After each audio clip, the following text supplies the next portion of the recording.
ಅಕ್ಕವ್ರೆ, 10ರ ಹಳೆ ನಾಣ್ಯ ನಡೆಯೋಲ್ಲ. ನಡೆಯುತ್ತೆ. ಓ,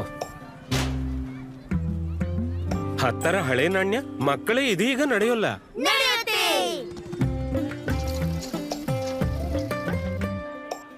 ಎಷ್ಟಾಯ್ತು? 210 ರೂಪಾಯಿ.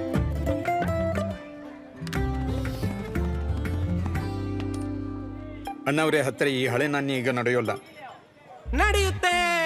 ನಾಣ್ಯ ನಾಣ್ಯ ನಾಣ್ಯ ನಡೆಯುತ್ತೆ, ಖಂಡಿತ ಖಂಡಿತ. ಗಾಳಿ ಮಾತಲ್ಲ, ನನ್ ಮಾತು ಕೇಳಿ. ನಾನಂತೂ ನಡೀತೀನಿ. ಮತ್ತೆ ನನ್ ಜೊತೆ 50 ಪೈಸೆ, 1, 2, 5 ಮತ್ತು 20ರ ಹೊಸ ಹಳೆ ನಾಣ್ಯ ಕೂಡ ನಡೀತಾ ಇರುತ್ತೆ. ನಡೆಯುತ್ತೆ ನಡೆಯುತ್ತೆ ನಡೆಯುತ್ತೆ ನಡೆಯುತ್ತೆ. ಇದು ನಡೆಯುತ್ತೆ. RBI ಹೇಳುತ್ತೆ, ಜಾಣರಾಗಿರಿ, ಜಾಗರೂಕರಾಗಿರಿ.